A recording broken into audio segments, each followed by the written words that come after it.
আজ অত্যন্ত ধূপ বরণযোগ্য বলিয়ে বলতে হচ্ছে আজ আমাদের বিদায় বেলা। বিদায় শব্দটা আসলে বিদায় প্রিয়জনদের আলাদা করে দেয়। বিদায় শব্দটার জন্য আমাদের এই বিদ্যালয় থেকে আলাদা করে দেয়। আমরা হয়তো আর বলতে পারবো না আমরা গন্ডারীমতি উচ্চ বিদ্যালয়ের শিক্ষার্থী। আমাদের হয়তো বলতে হবে আমরা গন্ডারীমতি উচ্চ বিদ্যালয়ের ছাত্র।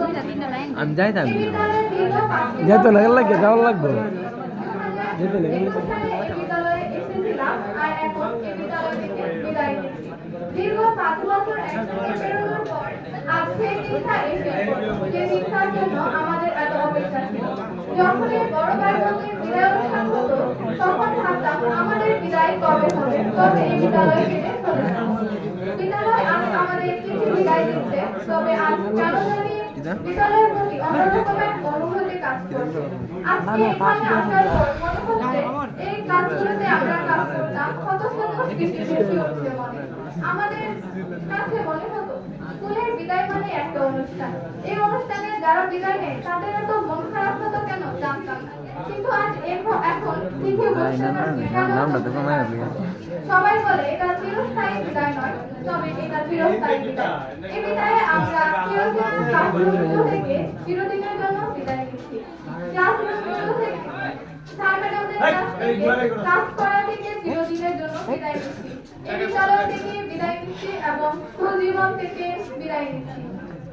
সময়ের সাথে সাথে এই বিদ্যালয় স্যার ম্যাডাম এবং প্রিয় সহপাঠীদের ছেড়ে চলে যাচ্ছি। মির্জা গালিবের একটা কথা ছিল, সময় বড়ই বিচিত্র, সন্ধ্যা কাটে না অথচ বছর কেটে যায়। আমাদের ক্লাসের সময়গুলো শেষ হতো না, অথচ স্কুল জীবন শেষ হয়ে গেল। স্কুল ছুটির অপেক্ষায় থাকতে থাকতে স্কুল আজ আমাদের চিরদিনের জন্য ছুটি দিয়ে দিয়েছে। স্কুলের কত শত স্মৃতি আজ হারিয়ে যাচ্ছে। কোভিড-19 এবং জুলাই আন্দোলনের কারণে আমাদের কিছু স্মৃতি অস্পষ্ট হয়ে গেছে। আমরা বুঝতেই পারলাম না তখন সেই ক্লাস 6 থেকে ক্লাস 10 শেষ দিনটা চলে এসেছে। কি করবো বলো, এটাই তো জীবনের নিয়ম। এই বিদ্যালয়ের শূন্যস্থান কখনোই পছন্দ করে না। আমাদের আনন্দে মাতিয়ে রাখা ক্লাসরুমগুলোতে আজ অন্য শিক্ষার্থীরা জায়গা করে নিয়েছে। আমাদের অনুপস্থিতিতে স্যার ম্যাডামদের মঞ্চে করবে অন্য শিক্ষার্থীরা, এটাই হয়তো না নিয়ম, তবে সেই দিনগুলোর কথা কখনোই বলতে পারবো না।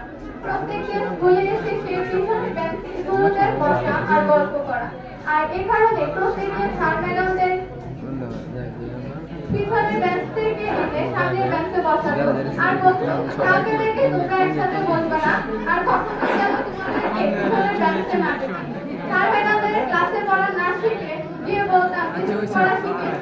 এটা বিশেষ করে শাহালি ম্যাডামের ক্লাসে বেশি বলতাম, কারণ আমাদের মনে হতো ম্যাডাম আমাদের পড়া ধরবে না।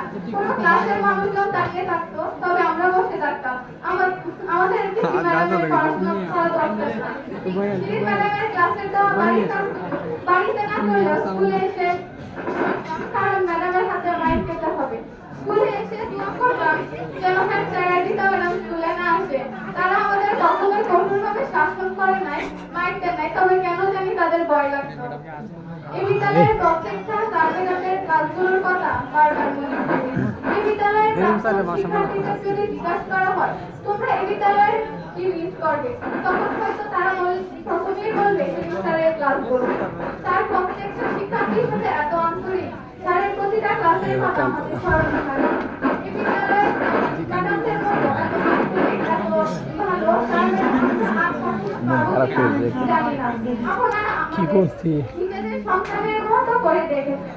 আমরা অনেক ভুল করেছি, আপনাদের কথা অমান্য করেছি। আমাদের ভুল ত্রুটিগুলো নিজের সন্তানদের দেখে আমার সুন্দর দৃষ্টিতে দেখবেন। আমাদের জন্য দোয়া করবেন, আমরা যেন আপনাদের মুখ উজ্জ্বল করতে পারি এবং বাবা মার স্বপ্ন পূরণ করতে পারি। আমার প্রিয় ছোট ভাই ও বোনেরা, তোমরা যদি আমাদের কোনো কথায় বা আচরণে কষ্ট হয়ে থাকো তাহলে ক্ষমার সুন্দর দৃষ্টিতে দেখবে এবং আমাদের জন্য দোয়া করবে, আমরা যেন নিজেদের লক্ষ্য বাবা মার স্বপ্ন পূরণ করতে পারি। আমার প্রাণ প্রিয় সহপাঠীবৃন্দ, তোমাদের জন্যই হয়তো আমার স্কুল জীবনটা সবচেয়ে সুন্দর কেটেছে। তোমাদের সাথে দেখা না হলে আজকের দিনটা এত বেদনাদায়ক হতো না।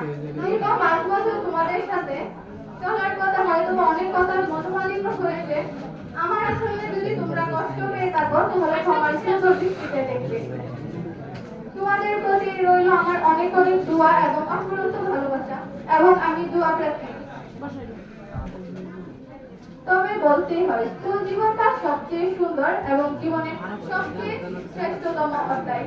তবে এই বিদ্যালয়ের প্রতি ভালোবাসা কখনোই কমবে না। যদি শুধু বিদায় বেলায় বলতে চাই, বিদায় প্রিয় বিদ্যাপীঠ।